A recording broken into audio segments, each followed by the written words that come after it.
Youths protesting police brutality for the past 9 days got hefty concessions from the federal and state governments yesterday as the National Economic Council, as the NEC, rose from a meeting in Abuja and directed the 36 state governors, Minister of Federal Capital Territory, FCT Abuja, to take charge of negotiations with the protesters in their respective states.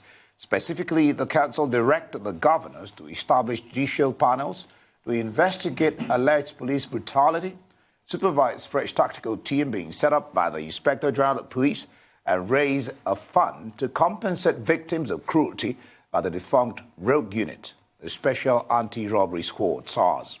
The judicial panels, which will be set up in all the states, would include representatives of youths, students, civil society organizations, and will be chaired by a respected retired State High Court judge. Well, according to the statement, NEC specifically resolved that state governors and the FCT minister should take charge of interface and contact with the protesters in their respective domains. NEC also directed that the state governors should immediately establish a state-based Special Security and Human Rights Committee to be chaired by the governors in their states to supervise the newly formed police tactical units and all other security agencies located in the states. Well, joining us now to weigh in on this is Feyikemi Abudu, one of the youths that's been involved in fundraising and mobilization for the protest. FK, it's great to have you on Newsday with us today. You've been doing so much amazing work. Thank you so much for joining us. Tell us more about how you've managed to mobilize so many people around the End SARS movement. To be honest, everyone was kind of mobilizing themselves, and all we ended up doing was saying, okay, here's where you can donate to. And then people just gathered around. Even for me, you know, a couple of people said, okay, we're a group of volunteers and we can help to organize all the requests that are coming in. And so everyone has just stepped up to do what they can do. I have a following on Twitter, so I put it out to say, you can send the money here and we'll start sending it out. And different people from all over Nigeria, almost 20 states, people are sending, okay, we're doing a protest here, we're doing a protest here, and everyone is requesting what they need, and we just send the funding or help them get ambulances or security or whatever it is they need. But the reality is that it's just facilitating what's already happening. There's nobody saying, oh, you guys go and do a protest here, you guys go and do a protest here. Everyone is rising up wherever they are, and a few people have come together to say, okay, let's try and facilitate this. But everyone everywhere is actually working, and this is the thing. It is the most decentralized, organized thing that I have ever seen, because there are teams everywhere doing this work, and everyone is stepping up. And even apart from whatever I am doing or the people that I'm working with are doing, everyone is donating from where they are, what they can, and doing all of that. So it's very much a joint mobilization where everyone is doing whatever they can to be able to get this done. What is your take of the National Economic Council directing governors to establish judicial panels in every state? What's your take on that? I think it's a good step. But again, for me, we've seen a lot of times where the government responds with the formation of a committee or a panel to look into things. And I do think that is a very good step, but there are also very much immediate actions that you can take without needing a panel or a judicial committee. So I think it's a good step, definitely, for more long-term investigation of what's happening and all that. And it's important to have the right people on those panels if they are. But what everyone is looking for is simple. There's accountability to be had already for the damage that has been done so far. And those actions can be taken even outside of these judiciary panels. So that's one step that they've taken, but there's a few more that they also haven't taken yet. Well, I listened to one of the protesters, a singer, and then you said it a while ago. Isn't there this challenge of getting across? You may know, others may not know what the government is doing, but getting across to the protesters as a unit to relate with them. Isn't there that challenge? Because there is no leader. In fact, you said it. Some other protesters have said that. Isn't there a challenge? I want you to add this to that as well. Discussing the inclusiveness of this judicial panel. Youths are there, students will be there, retired police officer of high standing to be chaired by a respected retired state high court judge? So on the inclusivity, well, as far as Lagos is concerned, for example, there is one youth slot available. The rest of the people there are very much qualified, but they are not youths. And so the question is, who is really representing our own interests over there? So even if they give us one chair, the rest of the other people, do they have the interests of the people that are even out protesting, the people whose voices they want to be heard? Do they have those interests at heart? So that is the question of inclusivity there. And on the issue of the challenge of getting around to people, communicating what government is doing, that is the government's job, to communicate what they're doing to people. So that is entirely their responsibility, to be able to get out, okay, this is what we're doing and this is it. The problem so far has been that they have communicated certain things, but like I said, people are not yet satisfied with the things that they have. Not really communicating. What I was driving at is having the protest as it is now. There seems to be no leader.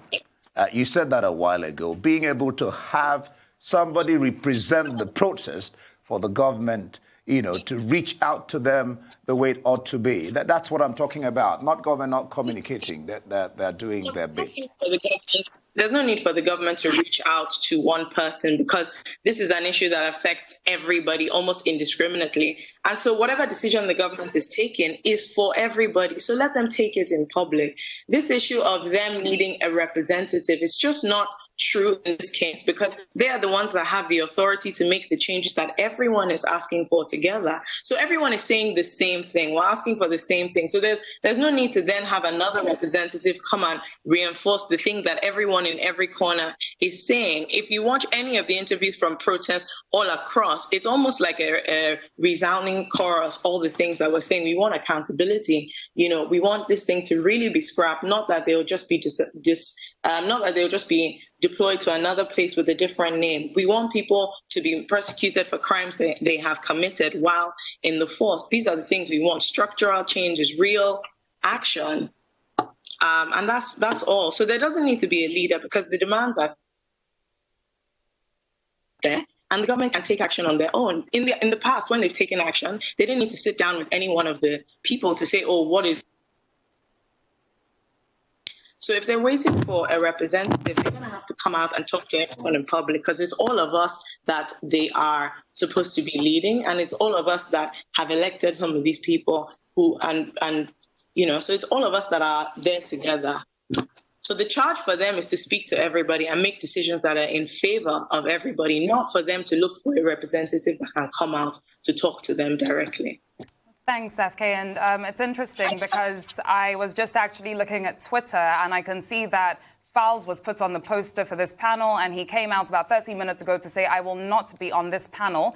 I was given false information, plus there is no need for all of this, please. The agenda is clear. Someone also raised the point that there's no woman that we can see there on that panel. But I also wanted to speak to you about something, because someone said, just like a blockchain system, the best part about this movement is that it's decentralized. And it reminded me of blockchain because that brings in Bitcoin. And I know that there have been a group that have been fundraising through Bitcoin, or using Bitcoin to fundraise to support protest organizers. And it's interesting to see, because, Bitcoin is not something that the average Nigerian is familiar with. What's your take? I think the truth is everyone is becoming extremely resourceful, because if there's one way that we were raising funding before and something has happened to it, people just find a different way. That's what we're seeing happening here, that everyone is so tired and saying, you know what, this is in our hands. This is power that we have to be able to say, look, these are the things we want. And if there's any stoppages, if there are any blockages in us being able to get funds or whatever, we'll rally around each other and say, okay, what is the next solution? And that's all that you're seeing happening. So blockchain, all the technology solutions, these are the things that mark our generation, and we're using them to our advantage for this. So I think it's incredible that people are coming together, even around technologies that nobody thought would be useful in this way, because it's what we have to do. All right, Faye. Life is about give and take, disagree to agree. That's what life is about, win-win. Now, the question is, from what government have been able to do so far, haven't they shown enough faith for maybe the protest to end? No, they have not. In my opinion, they have not shown enough faith. So, for example, who has resigned? I saw a governor in one state, one or two people have been held accountable. But in the vast majority of states, who are the people that have been held accountable to say, we have been in charge of these SARS teams that have been operating as rogues for all this time? Who has been held responsible for those things? Some of the families, that have been affected. How has the government faced their situation? I hope you're aware. I hope you're aware that the Lagos State governor yesterday mentioned names of people who were responsible for brutalizing protesters. That was yesterday. I hope you're aware of that. I just mentioned him now. I said one of the governors. I just mentioned him now. But that's one. How many states are there? And how many places are SARS operating in right now? But one would think that these things will be step by step. So that's why I raised the issue of haven't government shown enough faith that they are working towards changing the system and responding to the protests. Very slowly. They're working towards it very slowly. And the truth is that the more people stay out, every day that people have been out, the government has made a new decision. And so what we're seeing is they are capable of making these decisions. And so the more people stay out, and I don't know how long the protests will last for, to be honest. They might end whenever they want to end. But the point is that there are still decisions the government can make, and they are making them. So what we are seeing is all these actions that could have been taken long before now, all of a sudden, they're all being taken now. And so when you say there's give and take, yes, you are right. Life is about win-win. But not when it comes to people terrorizing people's lives. And people are not stupid, is the truth. When the government announces something, if people are satisfied, you will see that response. But so far, there's so much distrust that everyone is like, you're just saying these things. What you've done is make a lot of announcement. We want to see something that really shows that, okay, right now, not in the future, right now, there are things you can do. Do you understand? So that's really all that it is. Thanks, FK, for that. Where would you say that you see this movement going? Because like you just mentioned, we don't know how long these protests are going to go on. And one thing that we can all see is that this generation of young Nigerians are more awakened than ever. Yeah. I see this, honestly, I see this going till, I don't know the date. I can't say the date because nobody has decided this was the day we were going to start. This is the day we're going to end. Sorry, no one has made not the decision. Not when, but where do you see it going? Where? I think what has happened is that we have fired up a group of people who before now didn't understand the power that they had.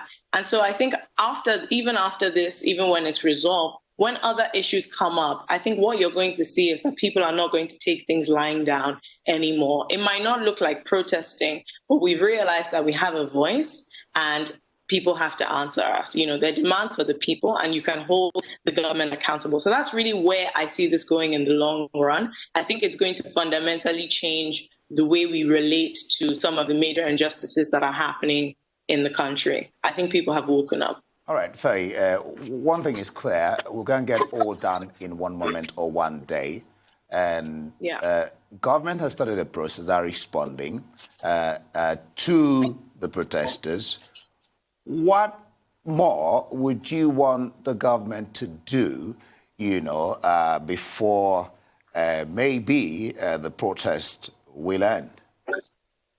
So again, I can't speak for everybody and I can't say when the protest will end because I'm not in charge of everybody's protest.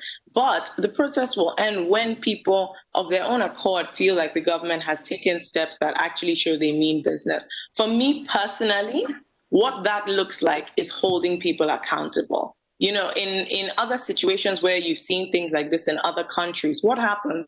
People resign, people start to lose their job, people are arrested, people are persecuted. So there's people who already need to be held accountable right now, right in this moment, for the things that have happened, that have already been recorded, all the people that have died, all of those things. And so for me personally, that is one step that I have yet to see. Another thing is even the panels that are being created, let us understand in more clarity, what is it that is going to be achieved on what time frame? So let the government say in it's 1 for month. 6 months. The government says in 6 months their duty will last for 6 months, and if there's need to extend it, they'll probably extend it. That's not very specific, because what is going to be the specific outcome in that 6 months? What do you mean by specific? What is the outcome that they're going to present to the public? What should the public expect from them in 6 months? Let's know what that is. It's like you're putting the cart before the horse. How? They'll have to work with what they have. They have to interrogate the people, and then you see the results. I think that's how it works. Like going to court, for example. You can't say how it's going to how the outcome is going to be. I think what FK is saying is a framework and a plan in place that people can see as to what is going to happen in that 6-month period. That's what the panel has been set up. No, what she's... No, whenever you sit down in a panel, you say, okay, this is why we're here. And this is what we're going to discuss. Yeah, these are the things we hope to achieve in these 6 months. Yeah, they have a... How do you put it? Yeah, good, thank you. They have terms of reference. I don't know whether you've gone through it, but they have terms of reference. You're assuming that I've gone through it, whereas I have. I've read everything you've read. Yeah, so it's well itemized, their terms of reference, what they're going to do, the part the 36 governors of the various states are going to play, and that of FCT. It's not very clear to the general public what the frameworks are. That's the truth. So what particularly would be clear to you? It is their job to communicate clearly. So if I am saying that I have seen what they have put out, and it's not very clear that what we can expect from these 6 months, and also saying they can extend it if need be, let us know, okay, on this date of 6 months, here's what you can expect to hear from the public. Be very simple with it and very, very clear. Let us also know, even before then, who are you holding accountable? What are the steps you are taking even right now? So between now and those 6 months, if there are any incidents that happen, what are the steps that are going to be taken to those officers who are found guilty in the meantime? You know, if there are any more incidences between now and the 6 months, what does government plan to do about that? For example. Okay.